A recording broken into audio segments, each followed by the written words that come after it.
Ciro Gomes, o deputado federal Mário Heringer, o presidente do Grupo Otimista, Adriano Nogueira, e, para mediar o painel, o ex-prefeito de Fortaleza, Roberto Cláudio.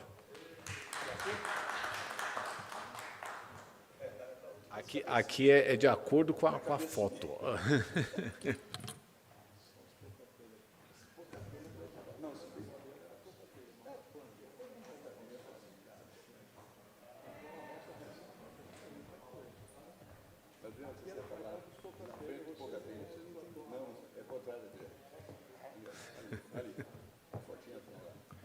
Muito bem. Prefeito, o senhor está com a palavra. Bom painel.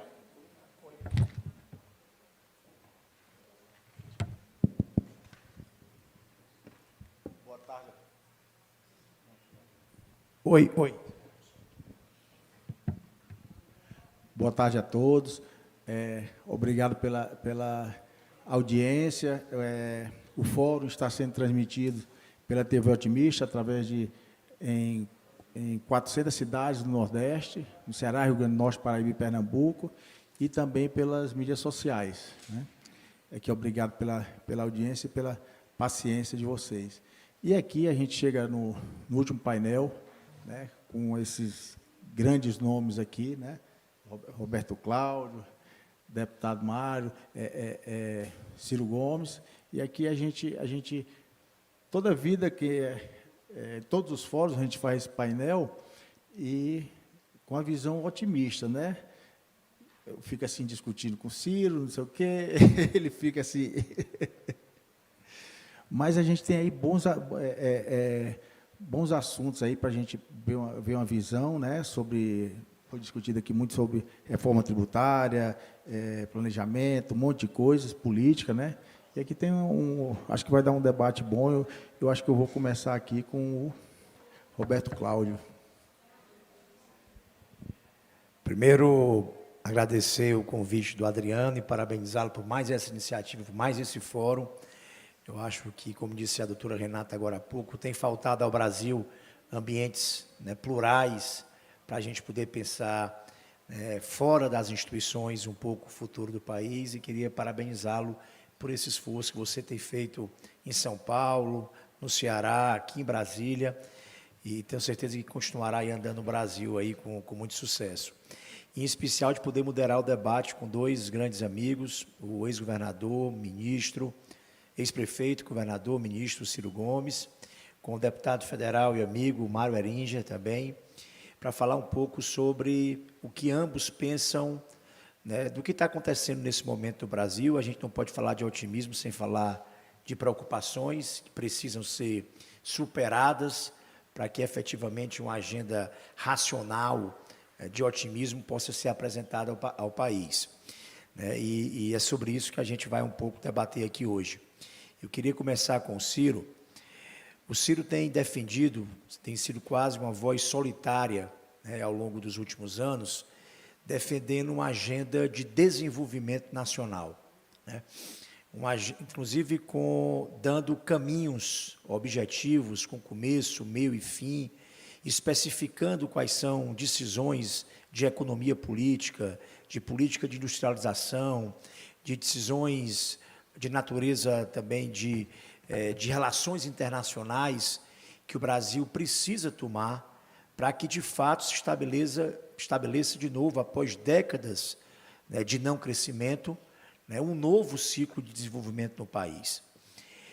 Mas para que o Ciro fale de otimismo sobre esse futuro, ele tem falado também, tem feito críticas também ao que é hoje entrave, que são os entraves para que o Brasil cresça de forma sustentável e inclusiva, né, ao longo dos anos futuros. E um dos elementos que o Ciro tem pontuado é a perversa e cruel taxa de juros praticadas no país hoje, dentre uma de tantas condições que acaba criando um obstáculo definitivo para que o Brasil se desenvolva. Então, eu queria, Ciro, que você pudesse explicar o que você pensa sobre essa agenda de desenvolvimento, na perspectiva do que é entrave e de como superar efetivamente esse entrave para que o Brasil possa produzir um ciclo de prosperidade futuro.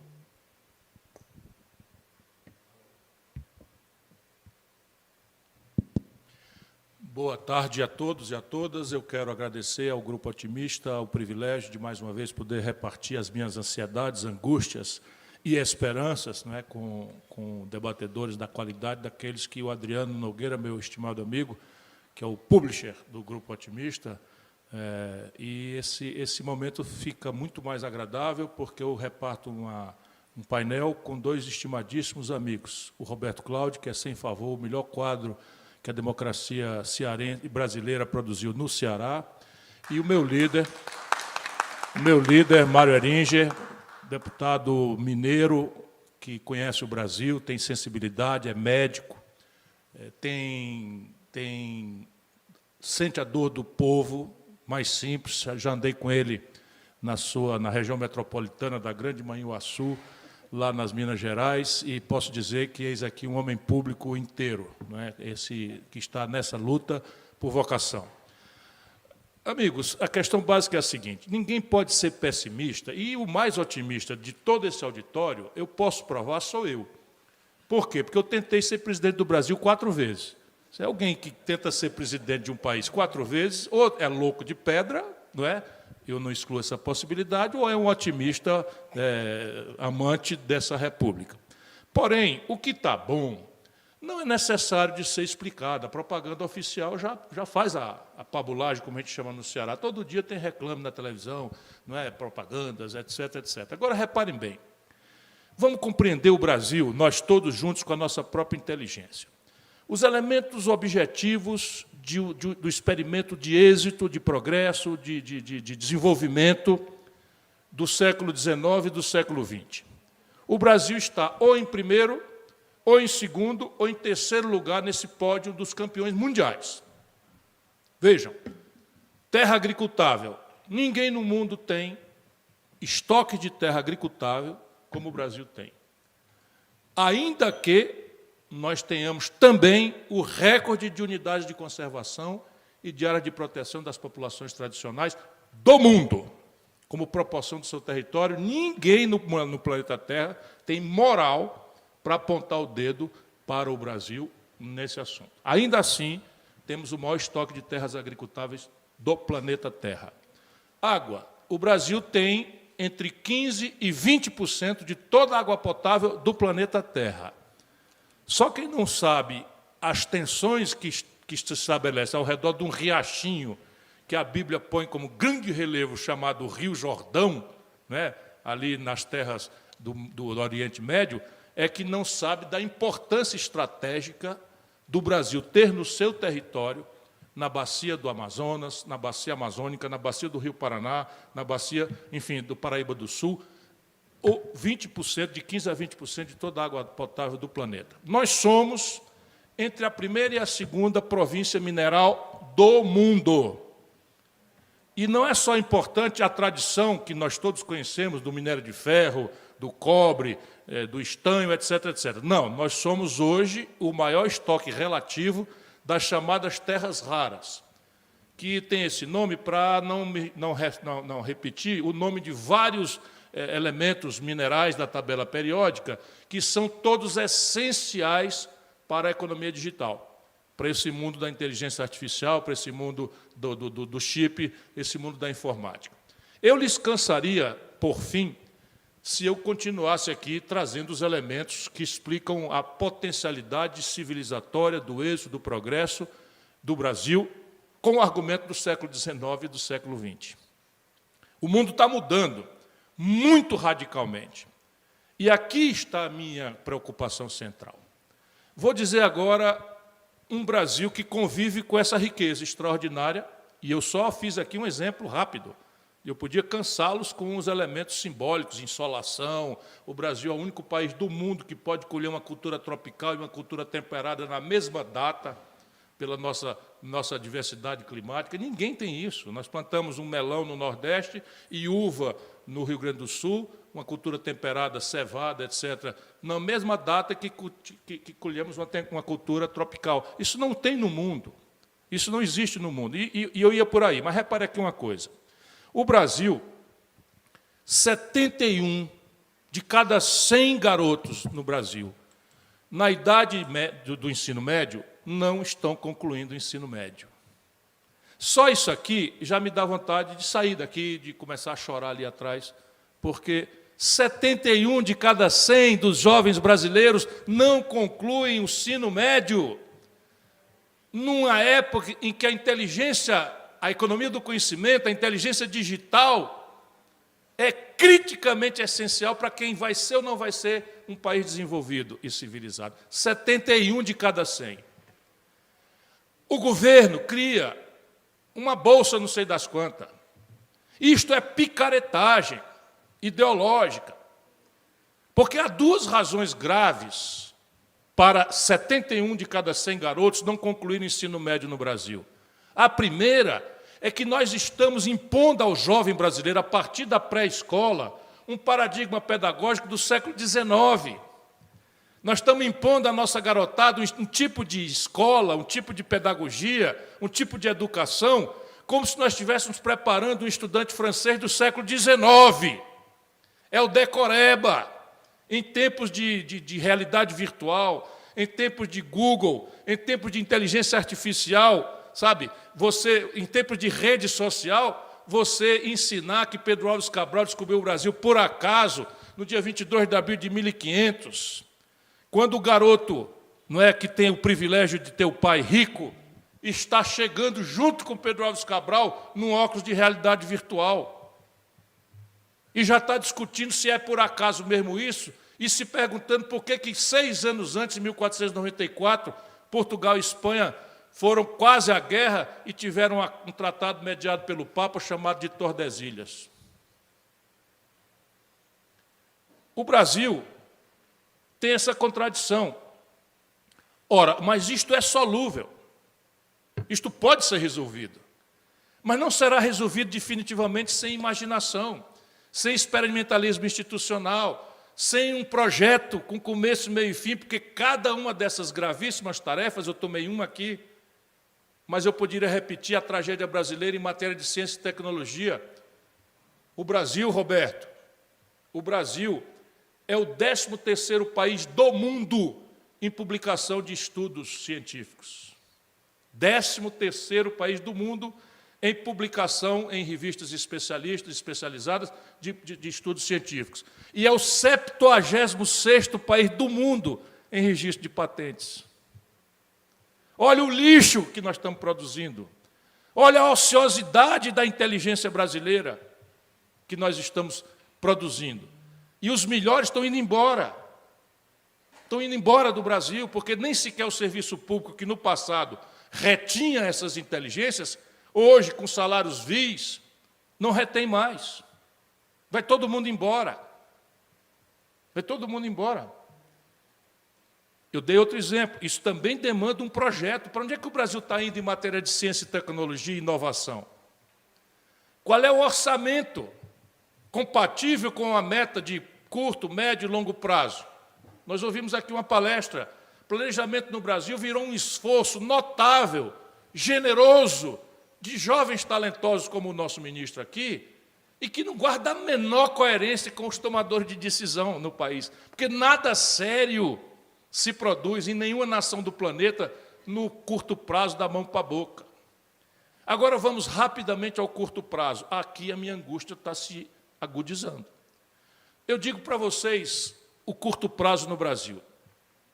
Repare bem, esse ano, ou nos últimos 12 meses, deputado Mareninja, nos últimos 12 meses, o Brasil pagou 1,2 trilhão de reais de juro.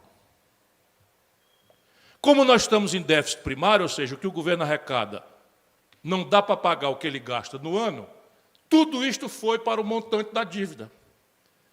A dívida está crescendo de uma forma absolutamente explosiva. Ninguém quer ouvir. Por quê? Porque a grande mídia brasileira é nepotista, está controlada por 5 famílias, todas elas comprometidas com a plutocracia que subornou o poder político no Brasil e com uma alienação trágica dos nossos líderes parlamentares, por exemplo, e dos nossos líderes do Executivo. Para não falar, mas eu devo falar também, com a conivência absoluta e criminosa do nosso judiciário. Porque muitas ilegalidades, muitos crimes estão sendo cometidos, sem muita elasticidade na interpretação da lei. Exemplo prático. O Bolsonaro, com dificuldades fiscais, que todo mundo sabe que existem e tal, produziu uma aberração com o assentimento de 3/5 do Congresso Nacional, com todo respeito aos congressistas aqui presentes. 3/5 do Congresso Nacional fizeram uma emenda à Constituição, criando uma aberração jurídica que é inovar contra o fato julgado. Que nós que aprendemos o direito sabemos que a lei não pode inovar para prejudicar o patrasmente. Pois bem, o precatório é o julgado em fase terminal, contra o que não há mais recurso, é dívida líquida, pague-se. O Bolsonaro pega esta montanha de dinheiro e manda para o Congresso uma emenda à Constituição flagrantemente inconstitucional, porque colide com normas pétreas, cláusulas centrais, adiando até 2027 o pagamento. Ou seja, devo, não nego, pago quando quiser. No mundo real, na economia, esses precatórios micaram de valor. Vocês veem o que está acontecendo com o nosso país. Micaram de valor. Valia 100, eu tinha direito a 100 mil reais de uma indenização por uma coisa qualquer, passaram a valer 30, 40. No dia seguinte que esta movimentação de desvalorização de precatórios aconteceu, alguns bancos, 4 ou 5, 3 ou 2, um banco, foram ao mercado e compraram 98 bilhões de reais de precatórios, com 30, 40, 50, 60% de deságio. Pois bem, no dia 28 de dezembro próximo passado, o governo do presidente Lula mandou pagar, dia 28 de dezembro, 100% desses precatórios, adiantando que o Bolsonaro, ilegalmente, e o Supremo tinha aceito que acontecesse, pelo valor de face. Ou seja, eu fui governador, eu fui prefeito, eu fui ministro da Fazenda, eu lidei com o precatório. Como era que era comigo? Era assim, só recebe o precatório do dia 10, depois de todos os precatórios do dia 9 ter sido pago. Só assim eu evito o tráfico de influência e corrupção e propina. Como é que eu fazia? Quem quer sair dessa fila, dá um deságio para o Estado. Quer receber antes? Me dá um desconto. Faz um leilão aqui, 30%, 40%, 50% de deságio, eu pago antes. E o Estado economiza esse valor. Se o governo tinha 98 bilhões de reais, por que não fez o leilão? Pagou à vista pelo valor de face e esse banco embolsou essa montanha de dinheiro. Eu estou dando de novo, é só um exemplo. Agora, estatizar o risco do crédito popular frustrado. Digo para vocês o que é o crédito popular frustrado. Sabe quantos irmãos nossos brasileiros, nesse instante, estão humilhados no Serviço de Proteção ao Crédito, SPC e Serasa? Vocês têm ideia? 73 milhões de pessoas. O governo Lula acaba de oferecer o FGTS, uma poupança compulsória, como garantia, não só de débitos novos, mas de débitos pretéritos que tinham micado. Então, esse é um país que eu não posso, desculpe o otimista, deixar de elencar os problemas reais. E aqui eu concluo. Ora, isto daqui é só o tamanho da caricatura de um problema grave. Agora, o Brasil pode perfeitamente, se a política mudar radicalmente, e aqui está a tragédia derradeira. Se nós olharmos, o modelo de governança política do país é rigorosamente o mesmo, enquanto a sociedade se reparte em ódios e paixões. Famílias se dividem, ódios se semeiam, e o modelo de governança política qual é? O aliciamento de maiorias parlamentares, absolutamente contraditórias, pela exacerbação do suborno. 63 bilhões de reais de emenda parlamentar. Claro que tem uma aqui, ali, outra acolá, honestas, mas mesmo esta honesta estabelece uma equação de disputa no parlamento absolutamente desigual, porque um deputado, por média, tem 60 milhões de reais para distribuir honestamente com prefeitos. Quando é que um jovem vai entrar na política e ter alguma chance no Brasil? Isso era assim com o Bolsonaro, na conta de 42 bilhões, é assim com o Lula, piorado para 63 bilhões. E se a gente não falar contra isso, e não é trivial, porque que o deputado se defenda, eu estou completamente de acordo, eu entendo tudo com a minha alma, eu sou um vivido parlamentar, eu mesmo fui deputado federal, etc. Porém, em contrapartida de nada,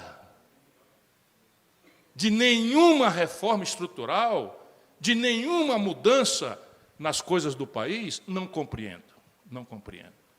Então você tem, e o problema que é os ódios se disseminando e a governança econômica rigorosamente a mesma. Rigorosamente a mesma, uma empulhação. Agora, qualquer canalha está liberado no Brasil se for anti-Bolsonaro. Qualquer canalice pode ser praticada se usar o álibi, o escudo de que é anti-Bolsonaro. E, do outro lado, qualquer canalice pode ser feita e praticada se for anti-Lula. Onde é que nós vamos parar? Definitivamente não é num país próspero e desenvolvido. Nós estamos indo por um problema gravíssimo. Qual é a característica desse problema gravíssimo? A dívida, ao crescer 1 trilhão e 200 bi num único ano, está fazendo assim, ó, quando o Lula tomou posse, fazia 500 anos, a dívida estava em 7 trilhões. Com 2 aninhos dessa brincadeira, o maior juro do planeta, a dívida está em 9.300. Este ano, quando interar dezembro, nós vamos para 10.400, 10.700 bilhões. O que acontece se uma dívida começa a galopar ligeiro demais? 2 sequelas, que já estão acontecendo. A primeira, ela em curto prazo, porque o credor começa a ficar com medo de que não vai receber. Então, em curto prazo. A segunda, encarece o valor, o preço. Então, a mentira do Banco Central do Brasil, de que está com a taxa de juros mais alta do mundo para debelar uma inflação, não se sustenta. Isto é, basicamente, para tentar indenizar a pedida da plutocracia financeira, do baronato financeiro, que está com a mão quente. Sabe quanto desses 10 trilhões de reais vence hoje, overnight, por dia? Metade. Compreendem? A metade da dívida pública brasileira já vence quase metade hoje. Onde é que nós vamos parar? Então, eles rolam com esse juro desse tamanho e o olho está na porta de saída. Qual é a porta de saída? Especular no dólar. A única forma de conter essa especulação com o dólar era fechar a porta com o IOF sobre as transferências para fundo de investimento. O governo faz e volta atrás. Assim não vai dar. Perfeito. Eu vou fazer uma pergunta agora, deputado Mariarinha, de um ex-prefeito para um deputado federal de Minas Gerais. Estou falando isso porque é o estado brasileiro com o maior número de municípios, né? São 853 municípios. Né?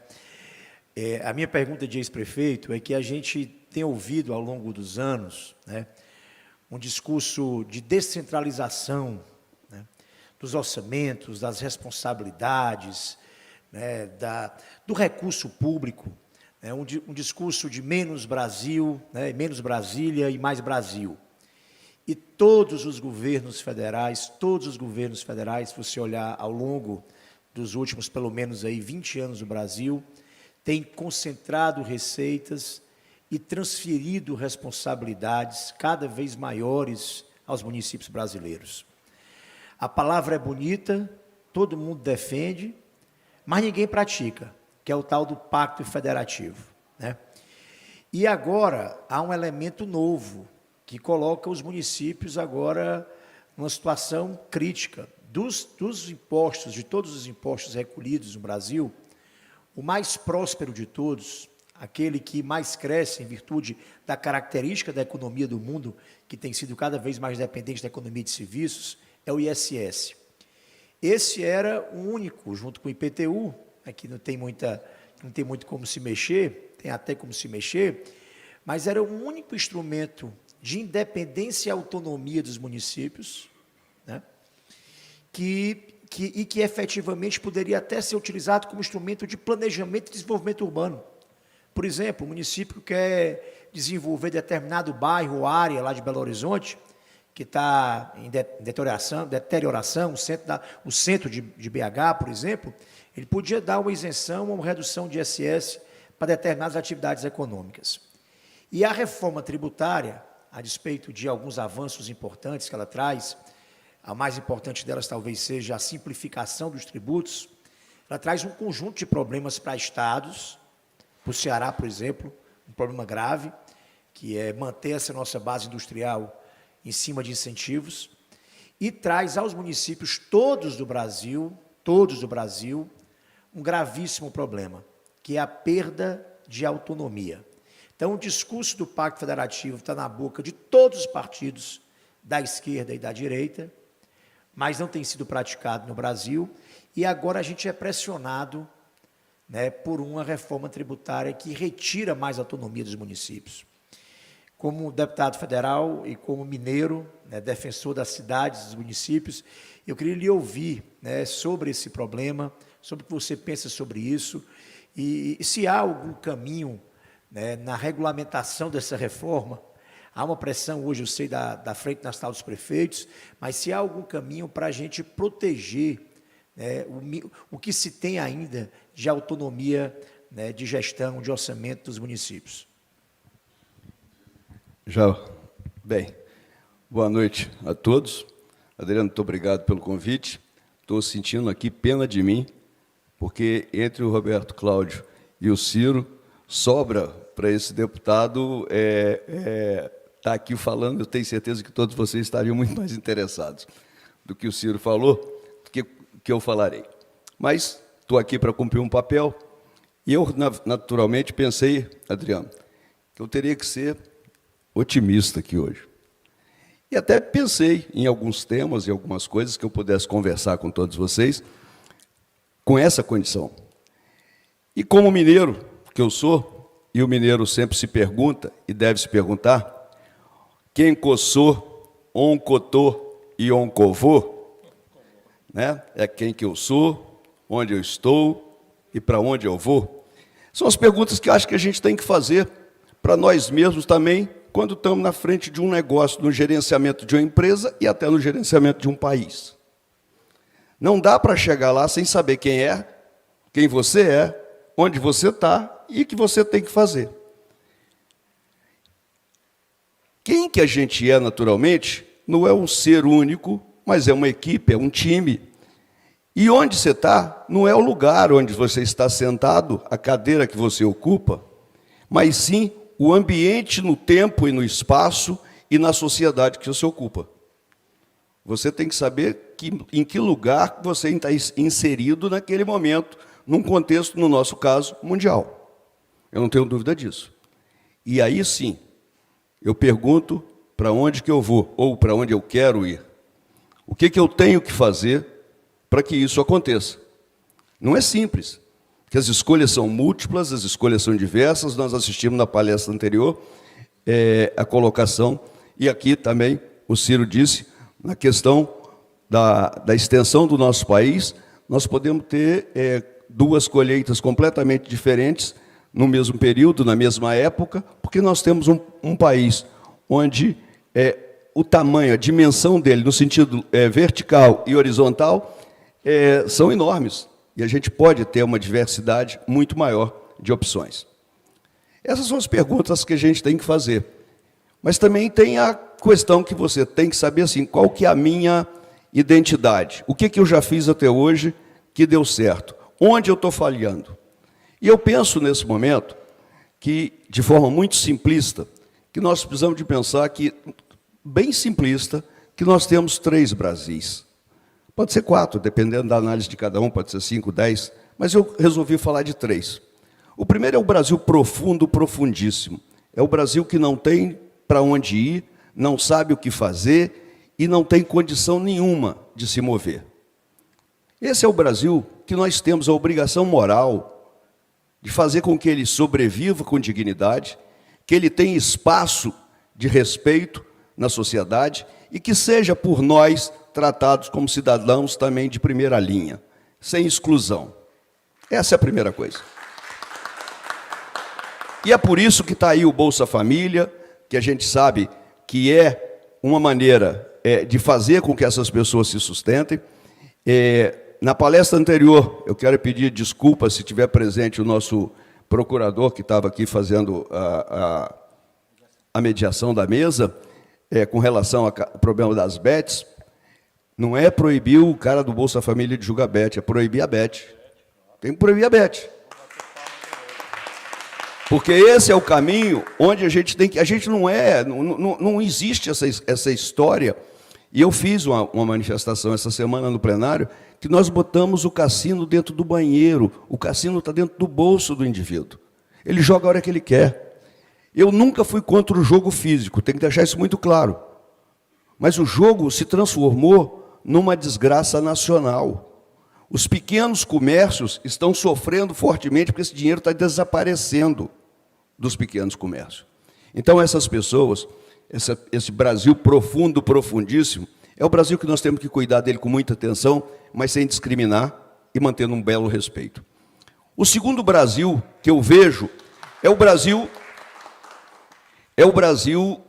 que nós estamos nele. Somos o nós, a classe média, a classe baixa, que sobrevive nesse momento, que é o Brasil que eu reputo de que, se continuarmos assim, assim seremos e nunca mudaremos. Estamos repetindo as coisas que sempre fizemos e não vamos obter resultado diferente nenhum. Então, se a gente continuar fazendo do mesmo jeito, vai ser do mesmo jeito o resultado. Agora, qual que é o terceiro Brasil que nós não temos ele ainda, mas que podemos ter? É o Brasil do pulador, é o Brasil do jumper, é o Brasil que vai pular etapas e queimar etapas de desenvolvimento. Porque se nós pensarmos que nós vamos começar hoje, onde alguém já está 6 meses na frente, daqui a 6 meses eles estarão a 6 meses na nossa frente, 1 ano, e nós chegamos onde eles estarão.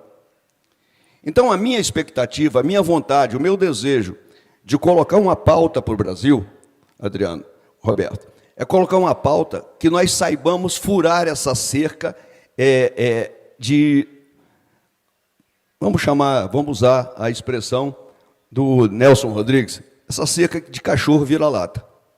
Porque a gente fica sempre, e hoje temos uma manifestação mais que clara na política, que é a manifestação do trabalho que o Eduardo Bolsonaro vem fazendo nos Estados Unidos contra o Brasil. Não importa se vale a pena ou se não vale, mas é uma coisa de subserviência nojenta, vergonhosa.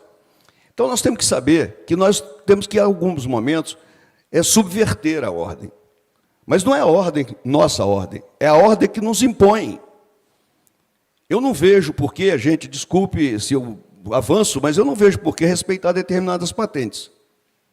Eu entendo, e quando o Ciro foi candidato, em 2018, que a gente teve mais contato, a gente viajou muito em 18, viajou muito em 22, antes dele ser candidato, eu me lembro muito bem, uma semana lá no PDT, eu disse para ele, se você fizer 2 coisas, se você virar presidente, eu vou ser o homem mais feliz do mundo. Se você fizer a engenharia reversa, pegar esses computadores, pegar essas coisas que a gente tem no dia a dia, que a gente não produz, não faz nada, jogar na mão de centenas de meninos que mexem com tecnologia, mandar desmontar isso, inventa o seu, faz do seu jeito, dá estrutura, a gente fura uma cerca tecnológica. E foi isso uma coisa que eu falei. E se você conseguir fazer uma revisão forte dessa dívida pública, nós vamos ter um país. Então, a maneira que eu vejo que a gente pode fazer alguma coisa é a gente fazer de maneira que eu não estou aqui para caçar Marajá, não sou Fernando Collor, não é isso que eu não sou contra quem ganha dinheiro, mas as pessoas precisam dividir mais as coisas. As pessoas precisam dar mais as coisas. Não tem sentido o acúmulo de que alguns cidadãos brasileiros e até internacionais fazem da acumulação de recursos, acumulação de dinheiro, dinheiro pelo dinheiro. Não faz sentido. Então, quando eu vim aqui para hoje, Roberto, eu pensei, qual que é a agenda que nós precisamos de fazer para o Brasil. Eu acho que a gente precisa de fazer pelo menos 3 agendas. Uma agenda para cuidados que são,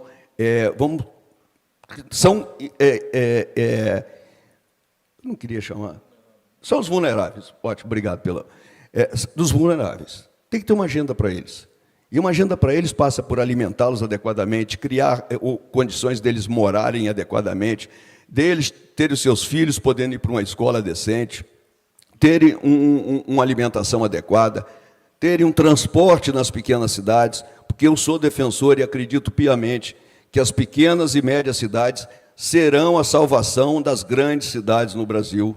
Porque o dia que nós dermos dignidade, cidadania, com segurança, educação, transporte, alimentação, uma casa própria, que não precisa de ser uma mansão, eu tenho certeza que essas pessoas não migrarão para a periferia das grandes cidades, fazendo e transformando a periferia das grandes cidades em grandes bolsões de crime. Não porque sejam criminosos, porque passam a ser massa de manobra do crime.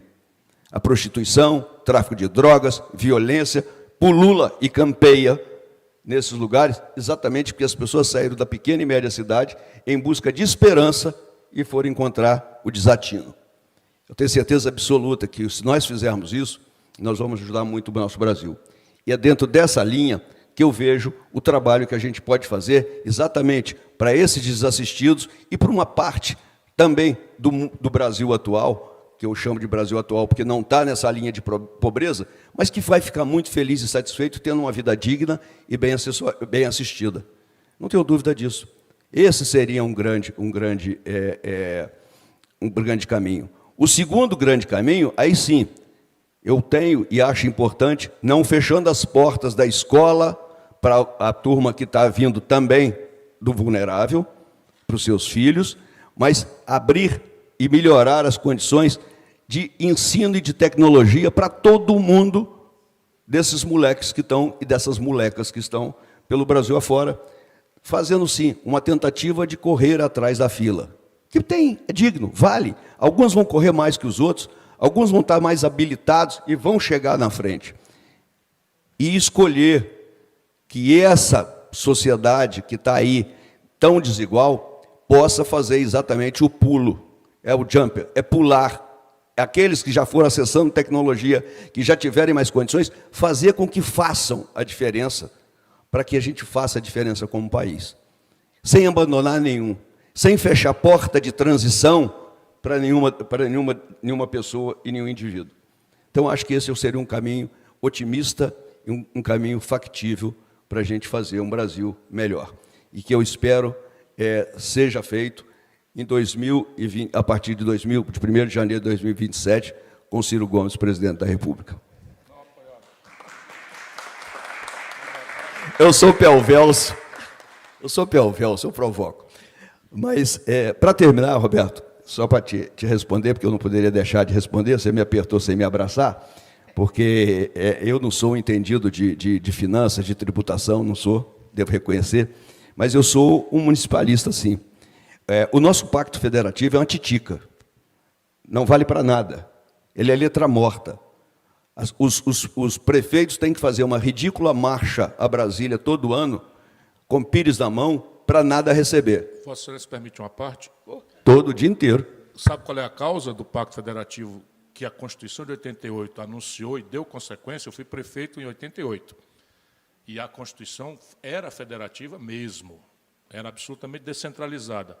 Aquilo que eu acabei de falar, a explosão da dívida pública vem sobre a União faz galopar a carga tributária por causa da dívida de 27% para 34% do PIB, com contribuições que não são partilhadas com estados e municípios. Aí o Pacto Federativo que a Constituição funda foi dilacerado.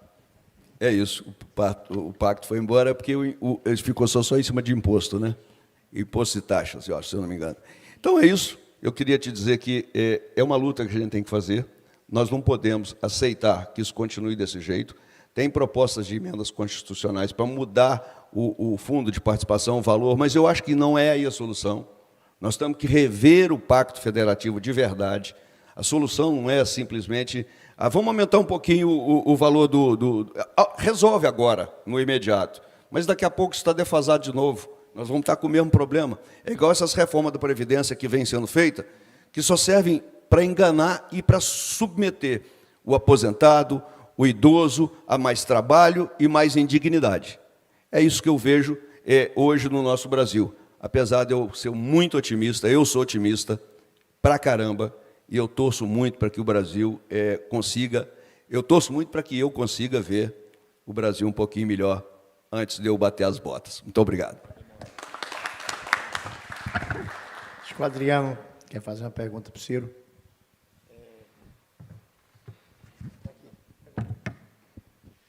Ciro, hoje à tarde aqui a gente muito falou sobre a reforma tributária. É uma preocupação de todos, nenhuma informação, uma pouca informação que há, nesse fato. Mexe com toda a cadeia, todas as cadeias, todas as pessoas, e essa falta de informação, e a gente vai buscando, e é muito confuso.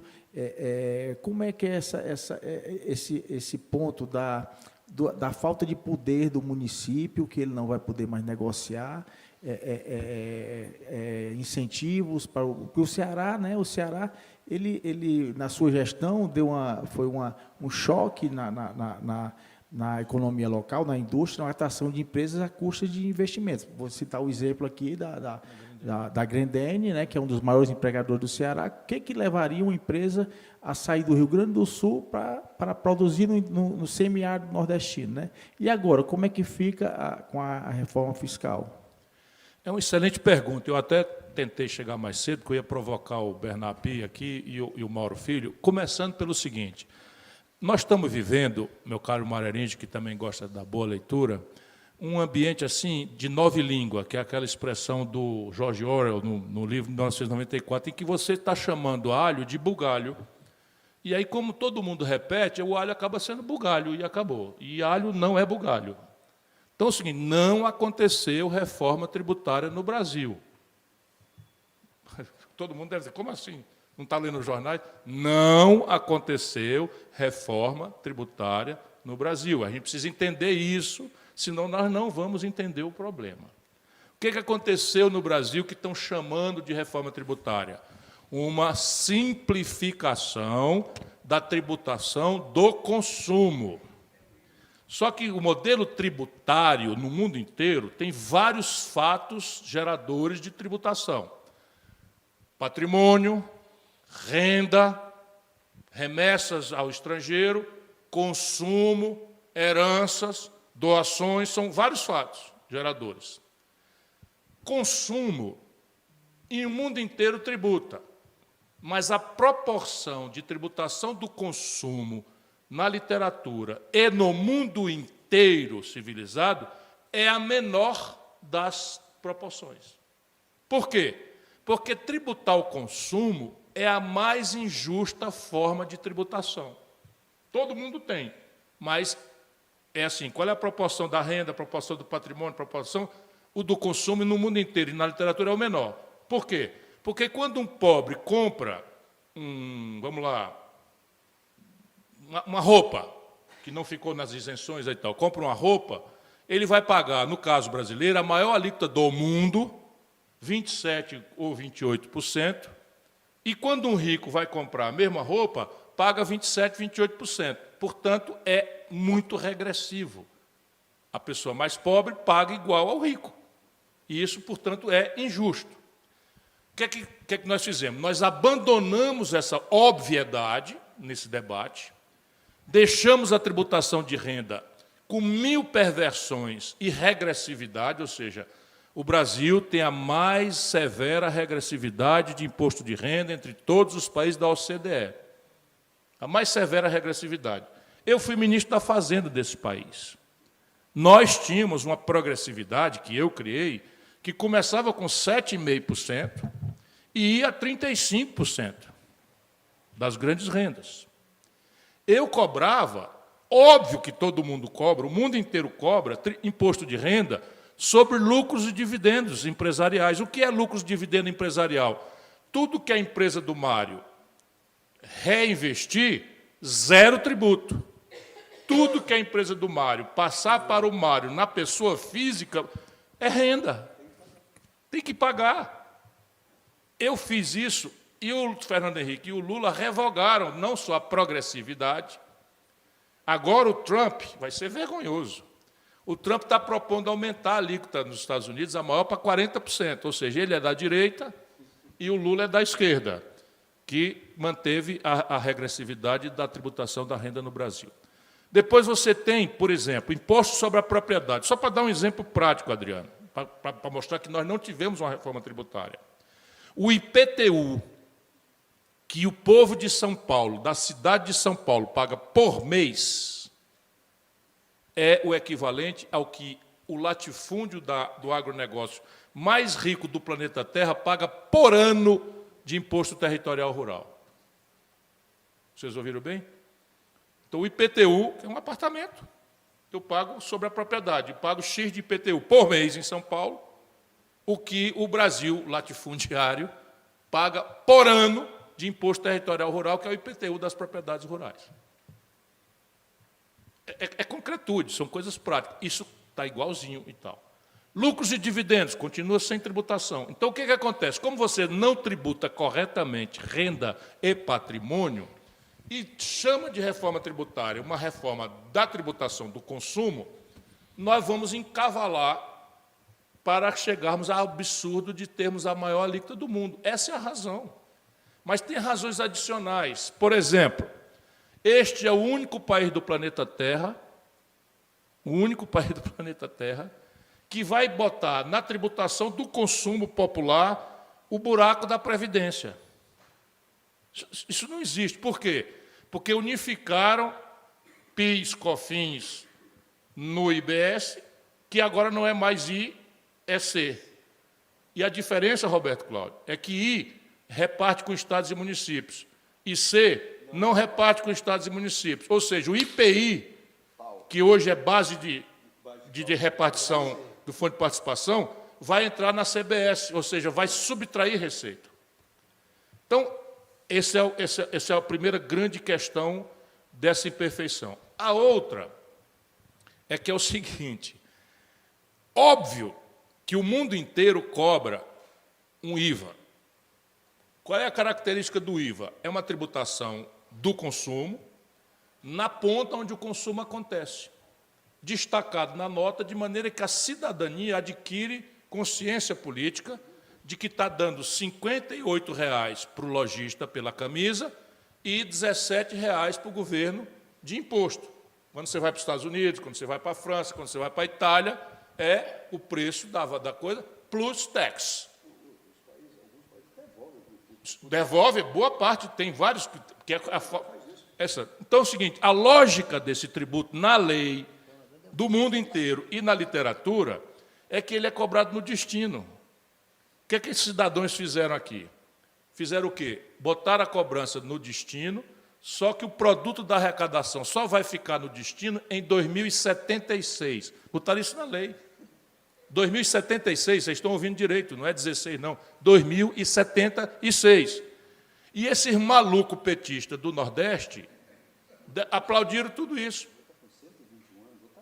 121 anos, né? E olha que você é mais novo do que eu. Eu vou estar com 150 anos já, né? Então, repare, mas por que isso? Saca? Eu ia encarar nosso Bernardo Pia aqui. Sabe por quê? Porque este país tem uma realidade completamente atípica. Completamente. Qual seja, São Paulo, Rio, Minas e Rio Grande do Sul concentram 82% da produção industrial do país. E o sistema de ICMS dá crédito na origem. Então, esses estados que concentram a indústria têm crédito na origem. O que é que eu fiz quando governador do Ceará? Depois muita gente imitou. Como eu não tenho indústria, e eu podia abrir mão de um crédito na origem que eu não tinha, eu abri mão desse crédito na origem trocando por emprego. E foi todo mundo para lá. Resultado, acabaram com isso. O que você acha que vai fazer? A Grendene, por exemplo, está lá no Ceará, tem 30 mil operários. 30 mil. O insumo industrial dela não é lá no Ceará, vem da Bahia, de caminhão, e 99,8% do que ela produz é fora, manda para fora. O que ela vai ficar fazendo no sertão do Ceará? Se essa base de incentivo. E os governadores do Nordeste todos bateram palma porque o Lula obrigou todos a baterem palma. Ou seja, essa é a reforma tributária que estão mentindo para o povo brasileiro que aconteceu. Não tem nada bom? Tem. Simplificou-se os processos, não é? A indústria vai poder tirar os seus créditos sem os resíduos que ela faz. Isso tudo podia ser corrigido corretamente. Mas o lado bom, que é essa simplificação, etc., etc., não compensa os riscos e sequelas. Eu tenho certeza que em 2028, 29, Vossa Excelência vão ser chamados para fazer uma reforma tributária, de novo, em cima dessa.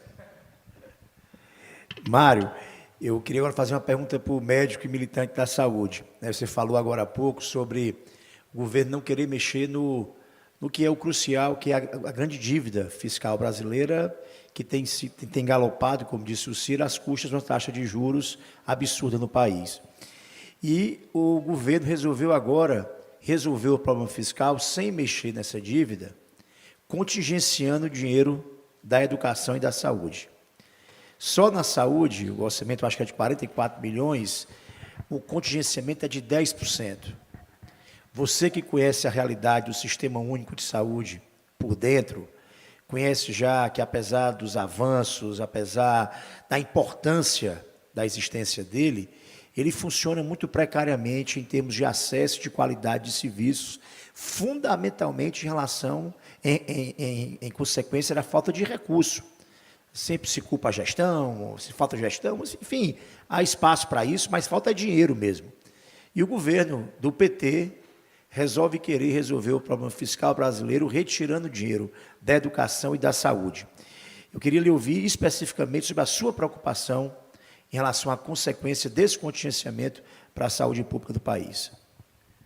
Roberto, a sua pergunta já mostra o caminho que eu tenho que seguir obrigatoriamente, porque é impossível você imaginar que num país que tem como suplementar dois planos de saúde, um é o SUS e o outro é o plano privado, é o plano de saúde, no nicho da saúde suplementar você gasta 4 vezes mais para atender 50 milhões de pessoas do que no SUS de 150 milhões de pessoas, 4 vezes mais.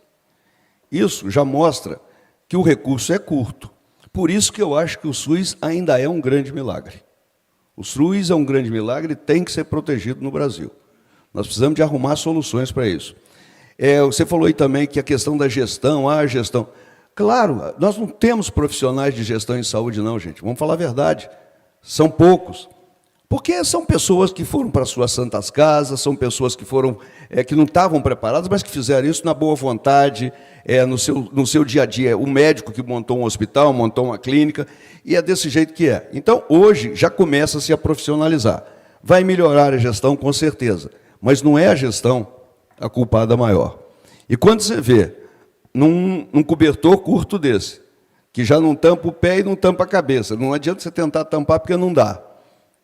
Eles vêm e cortam mais um pedaço.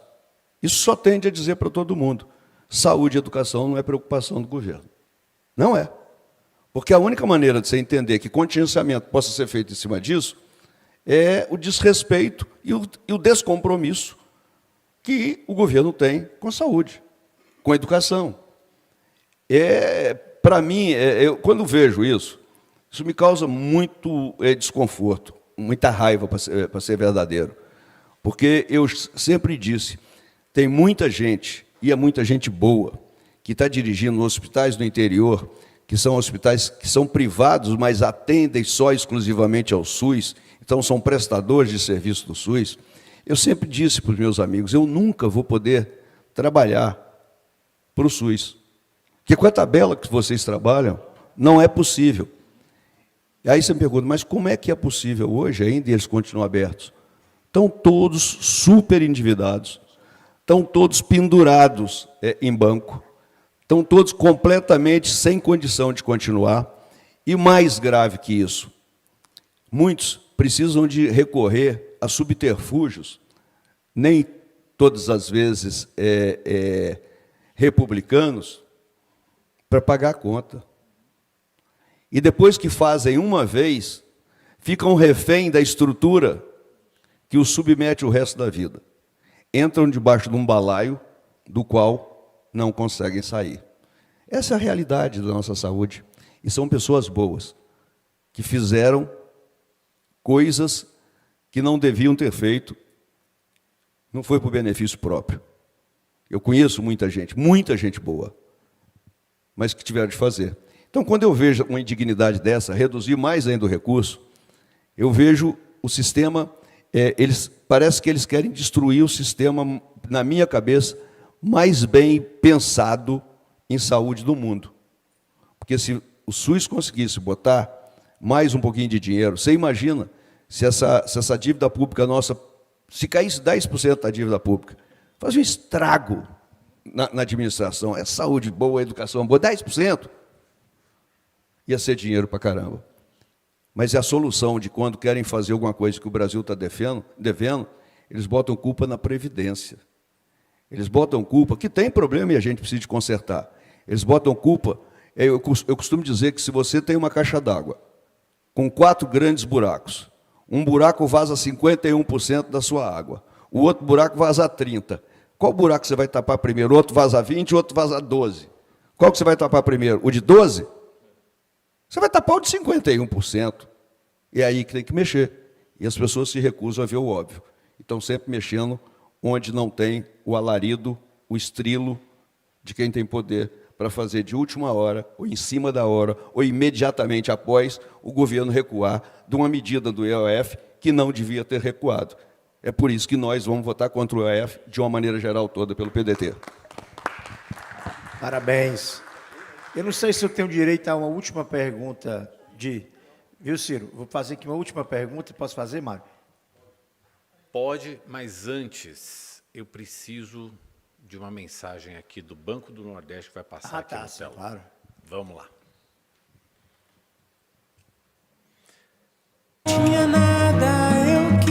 Eu vendi era milho no sinal e hoje eu vivo o meu sonho. Quando tudo era ausência, esperei. Isso é bom pra gente, isso é bom pra quem tá trabalhando com a gente. Hoje me sinto mais capaz de ter o meu dinheiro.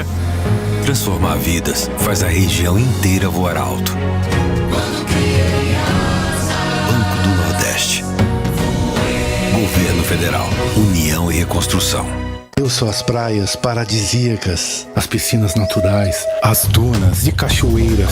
Eu sou os rios, as trilhas, a floresta amazônica, o pampa, a caatinga, o cerrado, o Pantanal e a Mata Atlântica. Eu sou sua cultura, seus sabores, sua aventura, a viagem que marca, a lembrança que fica. Quem me conhece melhor, reconhece que eu sou muito mais. Eu sou o seu país. Conheça o Brasil.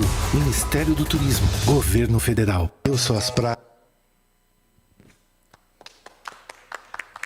Agora o senhor faz a sua Mário, vou pergunta. fazer uma pergunta Faz a rápida sua para pergunta. os dois. E depois eu faço uma para o Ciro, aquela que todo mundo quer fazer e ninguém. E o Adriano depois vai finalizar aqui a reunião. Ciro e Mário, uma coisa visível e cada vez mais visível, né, aos olhos da população brasileira é que a gente, a despeito de viver num regime democrático de 3 poderes, a presidência da República tem cada vez mais sido fragilizada na sua afirmação enquanto poder, né? Seja, por um lado, por um Supremo que tem ido para além do julgamento das questões constitucionais, seja, por outro, pelo Congresso que tem tomado conta de boa parte do orçamento que deveria estar, muitas vezes, dentro de ministérios, sendo planejado e executado dentro de uma lógica de políticas públicas baseado em necessidades, seja pela falta de liderança para conduzir os destinos do país, as crises nacionais e afirmar os interesses nacionais para fora do Brasil. Então, eu acho que há, dentro dessa crise do Brasil, uma crise institucional de fragilização da presidência da República. E eu queria muito ouvi-los a respeito disso, porque não é só uma pessoa, mas é uma instituição, né? Uma presidência forte, afirmativa, clarividente, que tem capacidade de dialogar e construir com os outros poderes, certamente consegue produzir muito mais consensos do que a gente tem vivido. Às vezes eu fico vendo que muita gente culpa a polarização como a responsável pela crise do país. E muitas vezes é a fragilidade da própria presidência, a incapacidade dela de construir consenso, que talvez seja a real razão, né, para essa crise que a gente tem vivido. Eu queria muito ouvir o Ciro e o Mário a respeito, se concordam com essa observação e o que um presidente pode fazer para mudar essa relação com os outros poderes. Como eu andei interessado em pedindo o povo brasileiro para ser presidente, eu tenho frequentado essa questão na minha mais profunda intimidade e tal. E eu quero crer que eu tenho uma resposta, embora eu seja muito objetivo, embora algo prolixo e tal, porque eu acho que os problemas complexos merecem respostas complexas, soluções complexas. Eu acho que a questão é entender a gênese desse colapso da autoridade da presidência da República. Você, como tem o hábito de ser bonzinho, falou e tal, eu tenho muita inveja dele, porque ele é gente muito boa e tal. Na verdade, a presidência da República hoje é uma caricatura, não serve para rigorosamente nada, a não ser passear a beleza relativa no estrangeiro e fazer simulações simulacros de mandonismo aqui, mas, na verdade, o poder político real da presidência da República acabou, não existe nenhum. Só que isso não é novidade. Tem se sofisticado, essa usurpação do poder, mas não é novidade. Quando o Pedro II, por exemplo, foi aceitando o fim da escravidão, ele acabou sofrendo o que sofreu. A República, entre nós, foi um golpe de Estado militar e se deu basicamente pela erosão da autoridade de outrora de um imperador muito forte. O imperador Pedro II governou por quase 60 anos de estabilidade, de progresso. O Brasil chegou perto dos indicadores dos Estados Unidos naquela época. Ele próprio um iluminista, porque conciliou com a oligarquia escravista e tal, mas quando ele começou a fraquejar, porque ele próprio era abolicionista, deu-se o golpe. Na sequência, você, para não ser muito coisa, o Getúlio Vargas, quando viu o fracasso de 22, que foi uma tentativa, vamos dizer, despótica, esclarecida, de romper com esse pacto oligárquico, agora da oligarquia, de novo, reciclada, mas é a mesma oligarquia escravista, que agora toma outras características e tal, mas é a mesma, latifúndio, etc., etc., ele acaba topando uma revolução. Talvez a única revolução que, de fato, aconteceu no Brasil foi a Revolução de 30, que teve muita força porque tinha uma ideia, e essa ideia era popular, na proporção que a gente possa chamar de popular, que era uma classe média, liberal, esclarecida e tal, embora a massa popular rural não tivesse noção do que aconteceu, mas o Getúlio galvanizou isso e sofreu o pão que o diabo amassou, mas impôs a sua autoridade até o colapso dela no suicídio.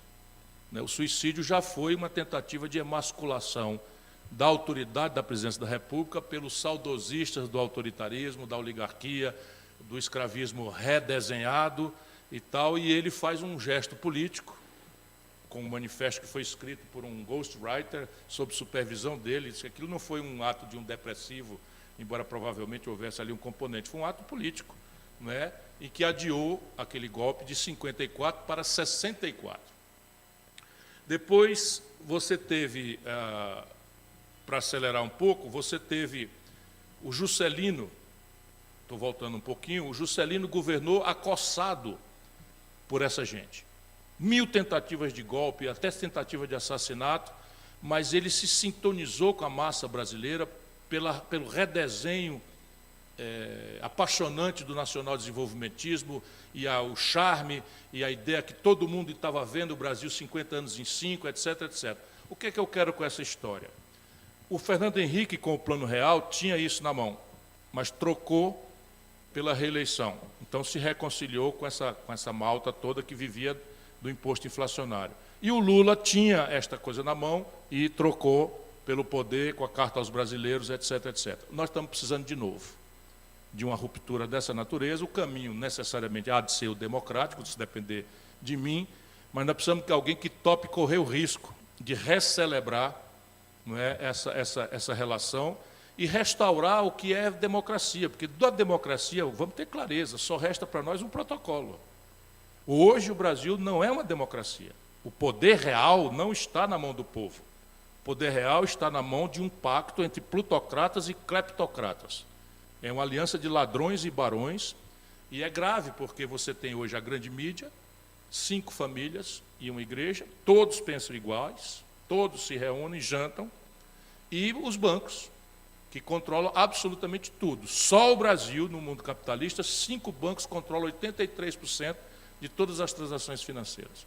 Ou você encara isso para tomar o poder de volta para uma expressão democrática, e aí isso como é que faz na prática? Anunciar a ideia, como Juscelino fez, como Getúlio fez, anunciar a ideia. Tentar que a aventura não seja tipo Collor, adjetivo em cima de simplificações grosseiras e tal. Claro que o povo não vai aceitar, não vai compreender a profundidade enciclopédica de um projeto nacional e tal, mas algumas ideias força têm que ser partilhadas para que você não se eleja você por si, mas você e um conjunto primicial de ideias. Em seguida, já entre a eleição e a posse, quebrar esse pacto oligárquico. Como? A grande saída é aproveitar o lado trágico do colapso federativo. Governadores e prefeitos estão todos quebrados, endividados e tal, e você pode perfeitamente recelebrar com eles. O caminho é que a dívida dos estados e municípios, hoje, ao redor de... tem que atualizar os números, 800 bilhões de reais, é menos de 10% dessa dívida toda. E você pode reestruturar essa dívida, deixando por 4 anos, se e somente se, os governadores e prefeitos se engajarem junto com os partidos, os deputados, etc., etc., na reforma que o país vai fazer. Propor a negociação, participação dos políticos, etc., etc., e o impasse, uma vez definido, acertar, por maioria simples, por lei complementar, uma convocação de um plebiscito. Que aí sim você manda a deliberação. Exemplo prático. Se você se tributar com uma alíquota muito pequena, de 1,5%, no máximo, as fortunas acima de 20 milhões na pessoa física no Brasil, você vai alcançar 56 mil pessoas. Mas vai arrecadar 70 bilhões de reais. Isso passa no Congresso? Não passa. E num plebiscito, qual é o resultado que você imagina? É do que se trata.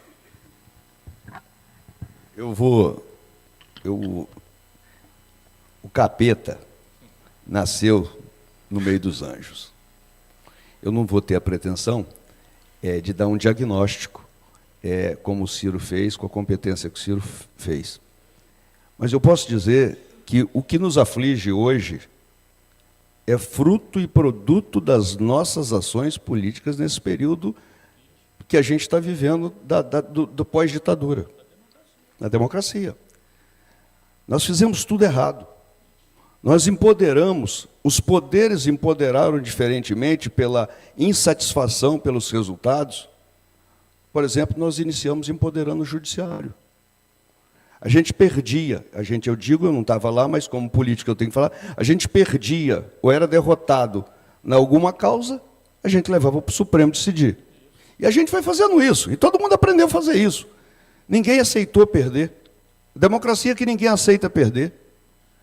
Isso redundou no Bolsonaro agora como último, não perdi a eleição, eu quero ganhar. Então nós começamos a criar com os nossos atos, nós fizemos o capeta. Nós não somos os anjos puros.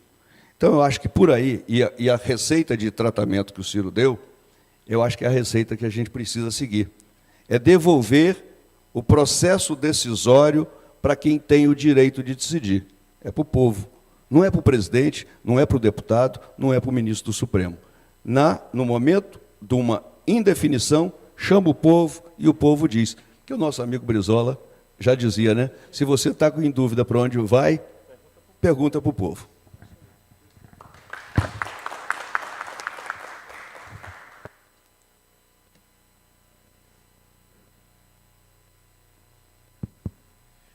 Gente, a gente vai chegando aqui ao final, né? Mas ainda tem umas 2 perguntas aqui para o Ciro, mas eu queria era agradecer aqui a todos aqui que fazem a FAAP, agradecer ao Francisco, agradecer ao Lincoln, agradecer ao ministro Gilmar Mendes, a Guiomar, o IDP, agradecer a todos aqui. E também deixar só uma pergunta aqui, né, para o Ciro. Só mais um aqui. Ciro, é Ciro para presidente ou Ciro para governador do Ceará? Eu agora sou consultor, né, e influencer. Não pretendo mais incomodar os eleitores e, para governador, eu estou apoiando o quadro mais preparado, que é o Roberto Cláudio, lá no Ceará.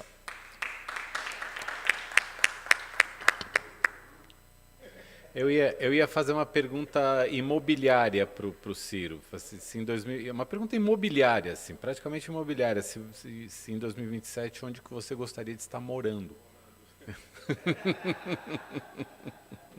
Eu em Fortaleza, que é onde eu moro, onde você passa férias.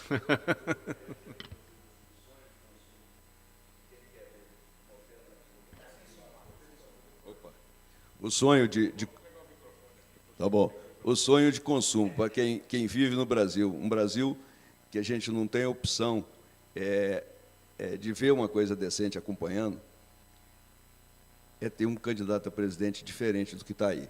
Claro que você sabe, sou seu amigo, sou seu fã, entendo o momento que você vive e acho que não tenho reparos para fazer da sua conduta, da sua posição de decisão, mas eu tenho que dizer para você que você não tem direito. Eu acho que nós precisamos de gente que eu não tenho, nós precisamos de gente que tenha a coragem que você tem. Eu não tenho essa coragem. Nós precisamos de gente que consegue passar por cima dos seus interesses pessoais e falar o que você fala e mostrar o que você fala. Então, meu filho, vou insistir, e se Deus quiser, nós vamos vencer. Você vai ser meu candidato a presidente da República. Isso é um dos melhores amigos que eu tenho na política brasileira, um gênio, inteligente, gente boa, e por isso vocês descontem aí. Bom, eu só tenho a agradecer por esse painel. Muito, muito obrigado. Terminar tirando aquela foto protocolar aqui, enquanto eu vou agradecendo mais uma vez aos patrocinadores que tornaram esse evento possível, o Banco do Nordeste, o Ministério do Empreendedorismo, da Microempresa e da Empresa de Pequeno Porte do Governo Federal, o Grupo Marquise, o Grupo Aço Cearense, a Servitec e a Federação das Indústrias do Estado do Ceará. Muito obrigado a você que nos acompanhou também pela TV Otimista. Muito obrigado a todo mundo que compareceu aqui ao IDP. E até um próximo Fórum Otimista Brasil. Muito obrigado.